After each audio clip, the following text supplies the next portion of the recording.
Hello and welcome to episode 25 of the Made by Mumino podcast. At least I think it's episode 25. If it's not, I'll put it down here. Oh no, it'll be in the title. Forget it. My name is Kathryn and this is a knitting podcast, so my little corner of the internet to ramble about all things knitting and fibre related. As you can see, I'm highly organised and prepared for this. So I am coming to you today, as usual, from Mönchengladbach, which is a city in Germany, kind of halfway between Dusseldorf and the Dutch border. And yeah, it's a grey day in February today. And oh, happy Lunar New Year if you celebrate. Yeah, a huge welcome to you if you're new here, and welcome back, and thank you if you're a returning viewer. Thank you so much for all the likes and comments and shares and all of the lovely support on my last video. Yeah, so thank you for that. I really appreciate it. I think it helps on YouTube to grow the community, but yeah, I'm not sure how it works if I'm honest. Anyway, so today I've got some, well, 1.5 finished objects to show you. Some things that I've cast on. I keep casting things on at the moment. I don't know what's going on with me. I don't have any test knits on the needles right now, although I should have one in the next week or so. Yeah, I'm having trouble finishing projects right now. Not sure why. And having trouble sort of staying on track. A bit distracted at the moment. So yeah, so I'll take you through that today. And also, no, I think that's probably it. I think I've got one purchase to show you as well. So yeah, a few things to talk about. And today's a peppermint tea kind of day. It's cold and dreary, although not as last time. Was it in the last episode or a couple of episodes ago? I was talking about how cold it was here. Relatively speaking, it is quite cold when it's in the sort of minus 7 to 0 range. I find that quite cold. But as some Canadian viewers pointed out, that's not cold. I bow to your greater coldness, absolutely. I lived in Beijing and in Seoul quite a few years ago for several years, and it gets pretty cold there, and I have to say I don't really miss it. But I suppose more opportunities to wear lovely squishy knitwear, so you know, there are benefits to living in a colder climate. Anyway, yes, it's a peppermint tea kind of day. And I'm filming a bit later than usual because I slept so badly last night. Don't know why. So yeah, filming a bit later today. So there might be a few more background noises for people moving around in the building and so on. So we'll get on with it anyway. What I'm wearing today is a paid for pattern. This is a Stockholm slipover from Petite Knit. I made this in size L. I think it comes in 9 sizes, so this will probably be the 4th size, which I think is for a 117 centimetre bust. So I have about 120 centimetre bust, which is about 47, 48 inches. And I went for negative ease because I've made this pattern in the past. I find that it tends to stretch out a little bit. It tends to grow, particularly if you use, like I have, superwash yarn. So I do recommend, if you're thinking about this pattern, to consider maybe aiming for a size that has 0 or slightly negative ease. I think it's because it doesn't have sleeves to help sort of with the keep it stable, to stabilise the construction, which is great. This is it's lovely because it's so versatile to wear as a little extra layer over a dress or something like I'm doing here. But yeah, it does mean that it does stretch out a little bit. So I made one in beautiful Noro yarn a few years ago, and I'm considering steeking it up the sides. Well, no, steeking isn't cutting. I'm considering cutting it up the sides and hemming it, because it's grown so much, and I think it would be a bit of a nightmare to rip back because it's Noro held with mohair. So, and now because it's a few years old, I think it would be really felted together. So I'm not sure it would be the most fun afternoon to rip it back. So I might just cut it and hem it. Or reseam it, sorry. But yes, this is made on 4.5mm needles, so a US 7. I made it exactly to pattern. This is made with, I can't remember if I already said, Tasmanian tweed from Atelier, and it's a lovely squishy bouncy superwash yarn. I'm very happy with this. I actually made it because I was going to Stockholm this time last year. In fact, I think I did an episode there. Yes, I did. I'll link it up above here. I did one of my first episodes, I think. It's definitely coming up for my podiversary, so I maybe in the next episode I'll do a giveaway or something. Anyway, where was I? Focus. So yes, I'm wearing my Stockholm slipover. I wear it quite a lot. It's really versatile to have a little bit of extra warmth over a dress underneath a coat. So yeah, quite fond of this pattern. Definitely got plans to make another one at some point in the future, if not another couple. So that's that. Okay, well, I only have one full finished object today, and that is this gorgeous Musselburgh. So it's my my partner and I's anniversary soon, next Friday, and I wanted to make him a little gift. So this is a beautiful skein of yarn from the WIP Yarn Company, and it is Lidy Yak Sock, which is a lovely mixture of, let me find it for you, it is a lovely mixture of merino, so 70% merino, 20% yak and 10% nylon, and I've got a little bit left over, so I can probably squeeze a bit of a shorty pair of socks out of there. And my partner loves wearing Musselburghs. He shaves his head bald, he has a beard, but he always feels the cold on his head because he has no hair. So he has an array of Musselburghs, and he can never have enough, so he's always got them turning over. And he loves bright colours. Yeah, he really enjoys particular bright greens and pinks and stuff. So yeah, this is for him. I love this pattern. It's a paid for pattern from Isolde Teague. Oh, I forgot to say, everything I talk about is linked down below, including all of my social media and everything, all the patterns I talk about, all the yarn I talk about, everything is linked down below, and there are chapters. So if you're not interested in a section, feel free to skip. It's absolutely fine, that's what they're there for. So yes, this is a paid for pattern from Isolde Teague. It's really popular. It's very versatile because you choose your yarn, any gauge of yarn is fine. You choose your needles, you knit a certain amount, and then the pattern explains how to work out your gauge from that and how many stitches then you need to do for your increases and so on. So it's a really versatile pattern, great handbag project as I call it, because once you finish the increases, you just keep knitting to make this tube. Oh, this pooling is fantastic. I love that one end of this is strophy and one end has kind of got this gorgeous pooling in it. So this is a 4-ply yarn, fingering weight yarn. It's I think standard 400 meters per 100 grams. Yeah. But I tend to go for quite a large needle size when I'm making these hats because I like it to be very, very drapey, because it's a double thickness hat when it's put inside out. I think it needs that little bit of extra stretch. So when I'm knitting one of these with a fingering weight yarn, I tend to go for 3.25mm needles, which is, I've closed the page, it's a US 3. So I knit these on Addy Crazy Trios. So you have half the stitches on one side, half the stitches on the other needle, and then you're knitting with the third needle. Sometimes you can get a little bit of laddering when you're knitting at a looser gauge.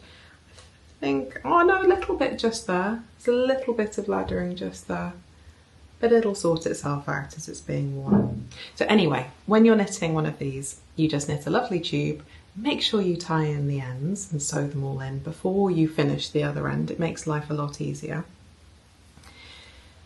And then once you're finished, you put one half of the hat inside the other, and you end up with this lovely double thickness hat. And as I said before, either we've got this delightful pooling, or we've got a more striped effect on this side. So Ross of the WIP Yarn Company, he's based, I talk about him all the time because I love his yarn. He's based in Nijmegen in the Netherlands, and he has this eye for the beautiful saturated colours, and he's just about to bring out some new bases. I think he's had it specially spun for himself. It's a beautiful BFL base, and I really love the fact that he's using traditional rustic non-superwash yarns but with really interesting colours. That is just like my dream combination. Because I love knitting with more rustic yarns. But anyway, so this is a gift for my partner. He can wear it next Friday because that's our anniversary. But he has already seen it, unfortunately. So yes, but that's my first finished object. My next finished object you've already seen, and if you follow me on Instagram, you've definitely already seen it. I'm making some Star Wars themed socks for a friend. And I'm making these with scraps of, again, Atelier Citron. It's one of those days today. Atelier Citron, this one is Landhaus, and it's a 4-ply superwash yarn that's suitable for socks because it's got a bit of nylon content in it. And I made a nightfall sweater for my partner from Maxim Sear. You can look back in my previous episodes to see the trials and tribulations I had with that. No fault of the pattern. But I had quite a few leftovers, so I thought I cast on some socks, and then I had this sort of creamy off-white colour. I thought, what on earth, how can I bring this in? I thought, oh, here's an opportunity. We have an almost black background. I can do some little Stormtrooper helmets on there. So I just started making this up as I went along. I did a 72 stitch cast on, and I've done really detailed notes on Ravelry if you're interested. A 1x1 twisted rib for 20 rounds, I think, and then I put in little 1x1 2 colour rows. Then I put the chart in. This is not my chart, I found it online, and again it's linked on my Ravelry. Another 1x1 round, and then I thought I've never done this before, and continued by continuing the heel flap colour across the top of the foot, so I thought I'd give it a go to see what it looks like. I quite like the effect, and as I got further down I got bored of just knitting black. So I reintroduced the grey colour in little one row stripes, then introduced the toe colour, and then just did my normal rounded toe. It's a standard sock recipe. I keep promising I'll write it down at some point, but to be honest, if you've got any sock pattern that has a heel flap and gusset, it'll have the same instructions on it, so there's no point in reinventing the wheel. If you've never knit socks before, my only tip is bulb markers. Put bulb markers in as you're going along for every 10 rows or whatever it is, just so you can keep track of how long your sock is. You will be thankful to your first sock self when you start knitting the second sock, because then you can just refer back to this and see what you need to do on the second sock, particularly if you're like me and you cast on the second one, did the colour work, and then got distracted and cast on something else. It's so much easier to go back to, because you're like, yes, okay, I remember what I did now. So that is half a finished object, half a work in progress. And I haven't really done very much on this. I probably will have this as my new handbag project because it's easier to carry around. So that is that. I should have said about the socks that I knit them on 2.25mm needles, which is a US one. And again, I use Addi Trios. I'll show them to you here actually, if you haven't seen these before. Addi Crazy Trios in bamboo.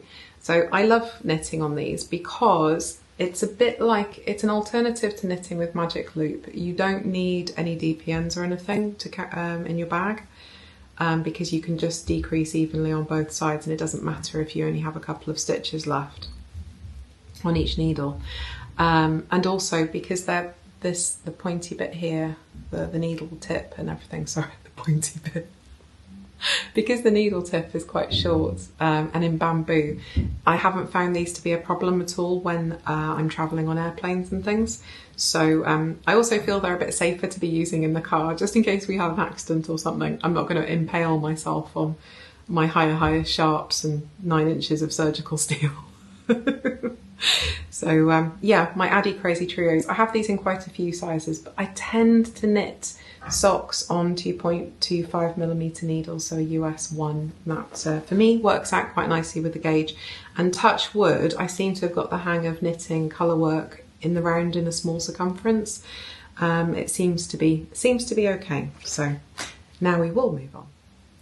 Okay, the next WIP that I'm going to talk about is a cardigan. So if you've watched my last couple of episodes, you will have seen me talking about this beautiful, beautiful Nutiden that I have. 500 grams of this in blood gold, I think it's pronounced in Swedish, which means I think gold leaf. And it's a beautiful colour. It's got all of these yellows and different greens and a bit of brown and things in that. Gorgeous, gorgeous, gorgeous colour. Big fan of Nutiden. I've knit so many different things in it over the years. Sometimes on its own, sometimes held with other things. But I really wanted this colour to be an outer layer cardigan, and I wanted to hold it double with nothing else. Excuse me. And I was umming and ahhing between lots of different patterns. And in the last episode, I talked about the Riggy's cardigan from Gudrun Johnston, and I was absolutely set on doing that. I love the pattern. I'll put a picture up here of it. It's a really unusual construction, a bit different, beautiful oversized cardigan. I was absolutely dead set I was going to do it. And then I started swatching, and I realised that even though I've got 500 grams of this, because it's so oversized, I didn't have enough for the size that I wanted to do. It comes in 3 sizes, and I wanted to do the second option but make it slightly shorter, and I really would have been playing yarn chicken, and I didn't want to do that because it would have been a very stressful knit. You can rip back unspun yarn, but it's quite tricky to do, and I just didn't want to have to potentially knit the whole garment. And because of the construction, it's knit sideways and then seamed. I think it would have been slightly heartbreaking if I'd run out of this and I couldn't get hold of any more of it. So yeah, I decided against that in the end. I went back to my patterns, and I remembered I had this book here. This is Lakeside Stitches from Ronja Hakalito, and she has a beautiful pattern in here for a cardigan, and I think it's pronounced Kaiho. If there are any Finnish people watching, please feel free to correct my pronunciation. And it's a simple drop shoulder construction cardigan. Let's find another picture for you. And it's got sort of hip length, pockets on the front, no buttons, and it's just a really nice simple cardigan. And I thought, you know what, I love this book, I haven't knit anything from it yet, I will have a go. So I cast this on. The pattern calls, I don't think this is available singly, it's just available in the book, unfortunately. But the book is gorgeous. I'll take you through some of the other patterns in a minute. I think it's one of those ones that is definitely worth having on your shelf. So it's quite size inclusive. It comes in 1, 2, 3, 4, 5, 6, 7, 8 sizes. I'm knitting the 4th size. The yarn that's recommended is Wool Dreamers Manchalopi, which is an unspun yarn. And it's knit on 6mm needles for the body, which is a US 10. So it's a reasonably quick knit. As with most drop shoulder constructions, you start at the back, do some short rows, knit down to the bottom of where the armholes are going to be, and then pick up for the front and knit those down. So it's a relatively simple construction, but it's just classic, and it's a really nice gauge as well. Yeah, I think it would be quite a good beginner cardigan if you haven't done this type of construction before. I think it would be a nice one to do. So I will show you what I've done so far. This is where I am. So I have I've knit the back, and then I picked up the front.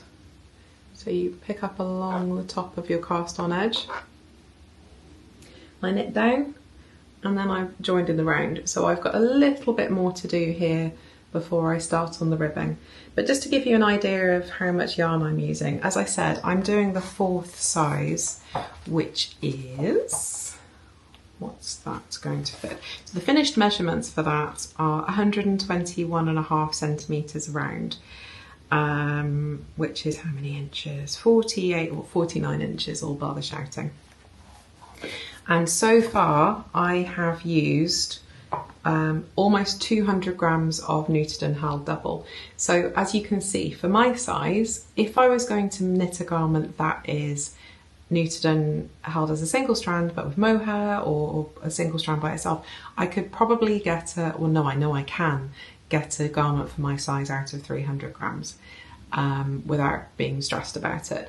If you're holding it double, really you do need 400 to 500 grams. I would recommend 500 grams also, because they're sort of short runs and they don't reproduce the colours again. Always buy more than you need if you're going to get anything from Huna Okai. It's beautiful yarn, but the downside is it's a, you know, one time only thing every time you get some. And this is gorgeous. I'm showing you the inside all the time, aren't I?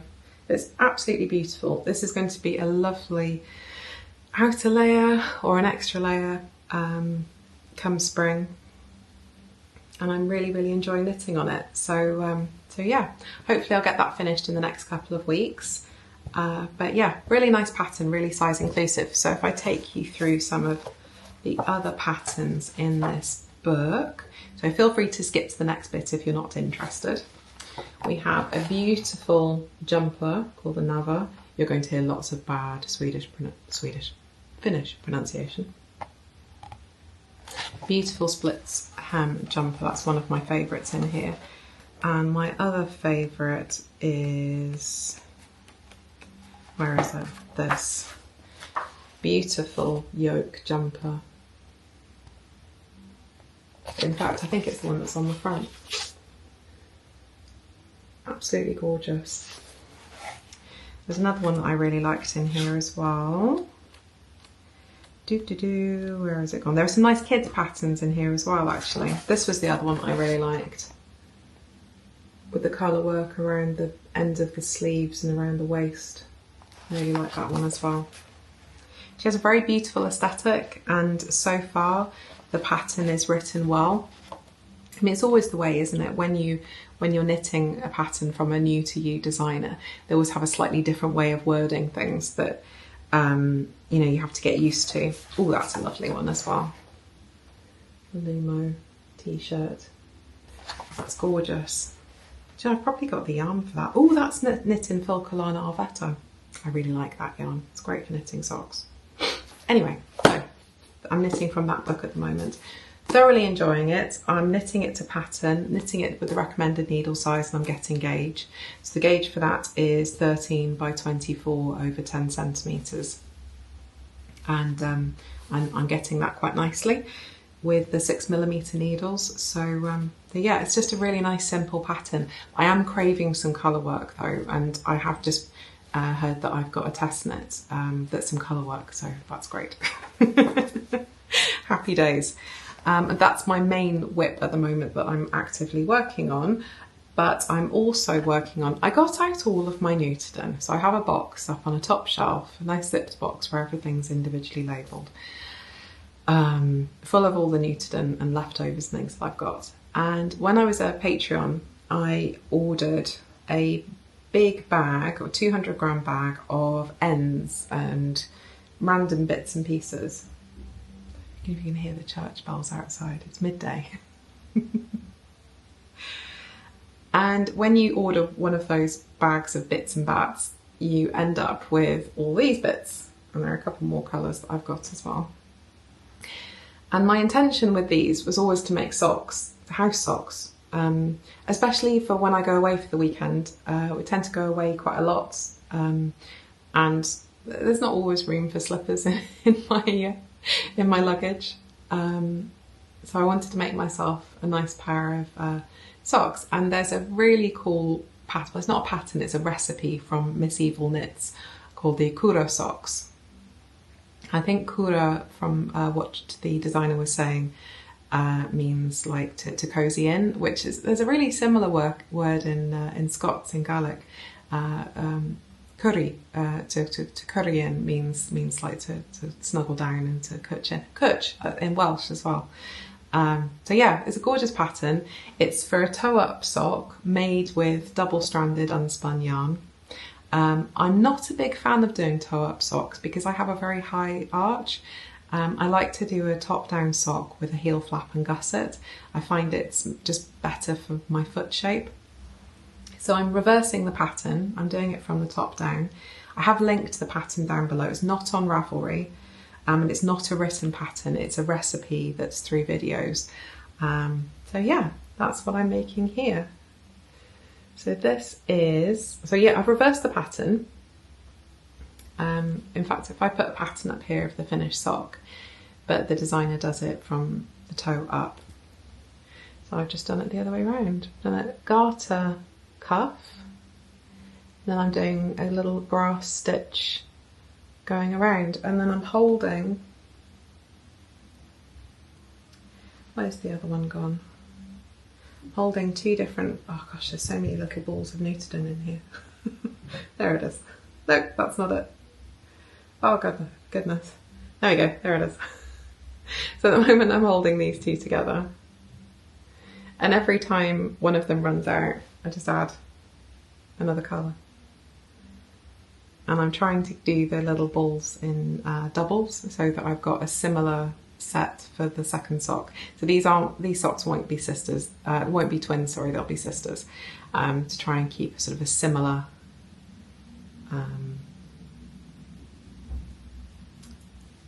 what's it called? Colour sequence as I go along.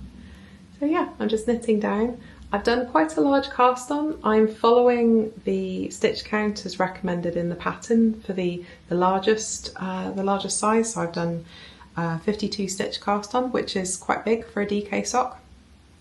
But these aren't going to be worn in shoes or boots or anything. These are going to be worn around the house.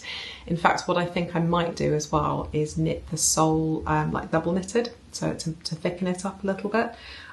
If anybody has any experience of doing that, please do comment down below. I've never done it before, and I'm just wondering if it's going to change the gauge for the top part of the sock. So when you do a heel flap and gusset, apologies if you already know this, you knit, slip, knit, slip, knit, slip, and then as you're going back across the heel flap, you purl all of the stitches, and this creates a sort of double thickness. And I was planning on doing that on the sole of the sock as well. If you've done that before, or you've heard of any patterns that do that, please do let me know down in the comments what your experience of that was and if it worked for you. Because yeah, I was thinking about giving it a go, just to make a pair of slippers essentially. A couple of people were asking me about how to work with Nutiden. Now, when I'm working from these big plates and I have them down on the floor, I tend to just work directly from the plate. But what you can find, as it gets smaller, they get tall and thin, and it's really difficult to pull the yarn off without breaking it. So that's when I then make these little pre-wound balls. And I don't tend to have much of a problem with it breaking. And when it does break, it's really, really easy to split splice it back together. You don't even need to split splice it. Just put it in your hands and rub it a little bit, and it goes back together very easily. Yeah, I love working with this. It's very, very satisfying. Different colours behave differently, I find, from Nutiden. Some of them are very thin and prone to breaking, or thinner and more prone to breaking, and some of them are thicker, some softer. It's such a nice experience working with it. And you'll also find, if you can see that, little bits of grass throughout, which I enjoy as well. Yes, another bit there. So yeah, I'm working on this pair of adapted Kura socks at the moment, and this little grass stitch is super easy. Obviously, because I'm doing mine top down instead of bottom up, it's facing the other way than in the pattern, the original pattern. But to make this stitch, you slip a stitch, knit a stitch, do a yarn over, and then slip your slipped stitch over the knitted and the yarn over stitches, and it just makes this nice little, I think it's called a grass pattern. So yeah, nice and simple. Going to be very warm and squishy, so I'm looking forward to working on those and finishing them at some point. I should have said, again, I'm working on these using Addi Trios. I am using 3.25mm needles, which is a US 3, and yeah, so that's that. Incidentally, I think that if you were going to cast these on from the toe up, I think this would actually work really well, doing Jenny's Magic Cast On using Addi Trios. I think that would really work. I'm not sponsored by them, I just really like working with them. Some people are team DPN, some people are team Magic Loop. I like Addi Trio. I like working with the three needles. So yeah. Okay, I have one more WIP I think to show you. Yes, just the one. I showed this to you last time. I'm knitting this for my niece. I'm putting it on hold for now because I've got to a nice point where I can stop and work on other things. I don't need to finish this until the middle of April for her birthday.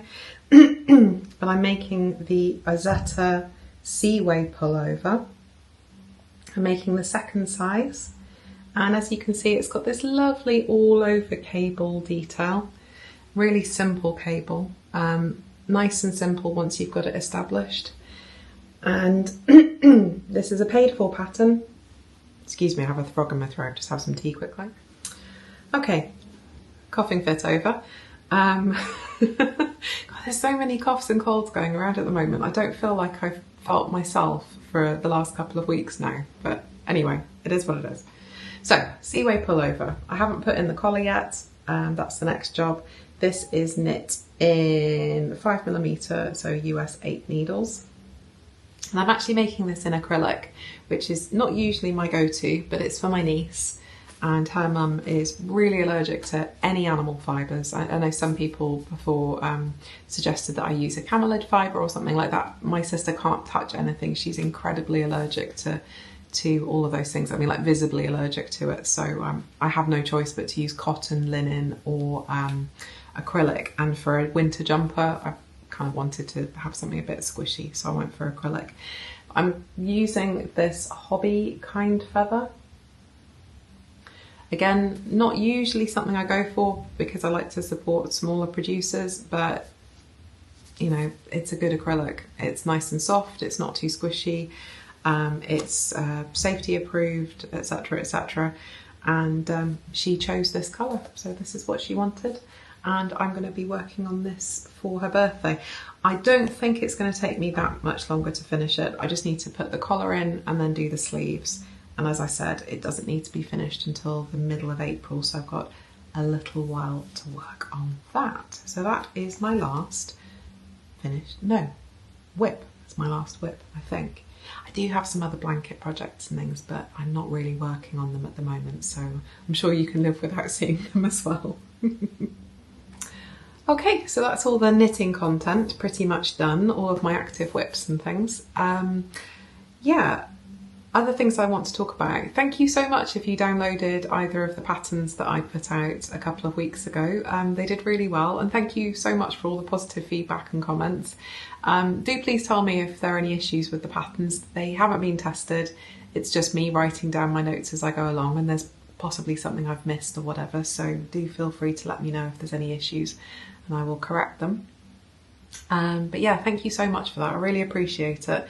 I don't think I'm ever going to want to design stuff, but every now and again I see a gap in my wardrobe, or I have an idea of something that I'd like to make, so I just try and make it up and then write down the recipes for myself. I'm more than happy to share those with other people as they're wanted. So yeah, thank you for that. The other thing that I wanted to talk about was I went to a new to me yarn shop a little while ago. I live quite near a small Dutch city town or large town called Roermond, and it's a really pretty little place. And I visited a yarn shop there, and it's called, I wrote it down here, Handwerk Atelier Lidy. So it's owned by Lidy and her husband Marcel, who are lovely, really, really welcoming. and I have put in a little bit of footage at the end of this episode from my visit there. I'm afraid there was more chatting than filming going on, so the quality of the film isn't fantastic, but you get the idea. They had a lovely offering of some lang yarns, a bit of lana grossa, some katia, a few other bits and pieces, and she shared with me, or Lidy shared with me, some new things she's thinking about bringing into the shop as well, which was lovely. They also have a really nice dog that was very friendly. So if you're in that area, I definitely recommend it. Also, I'll link their website down below. Lidy does a knit night, I think, once a week as well. So I'll link the details down below if you're in that area and fancy going along to a knitting group there. Speaking of which, I haven't been to my knitting group for ages. I love my local yarn shop. The owner, Iris, is lovely. She's so kind. But I've been ill or away for weeks now, and I'm missing it. So and I won't be able to go this weekend either because we're away. So I'll have to pop in and see her sometime. Anyway, moving on. I got 3 skeins of this beautiful yarn from the shop in Vermont that I visited, and this is Katia Athena concept, and it's extra fine merino wool with cashmere. I have no idea what I'm going to do with it. I just really liked it. It felt nice, it felt squishy, it felt like something that I would want to wear on my head or maybe around my neck. So I have no idea. It's going to live in my stash until it speaks to me, but I really liked it. This is 42% lamb's wool, 40% cotton and 18% cashmere, and you get 175 metres or 191 yards per 25 grams. So I have 75 grams of this, so about not too much shy of 600 metres, which is nice. That's terrible maths, isn't it? Quite a lot shy of 600 metres, 525 metres.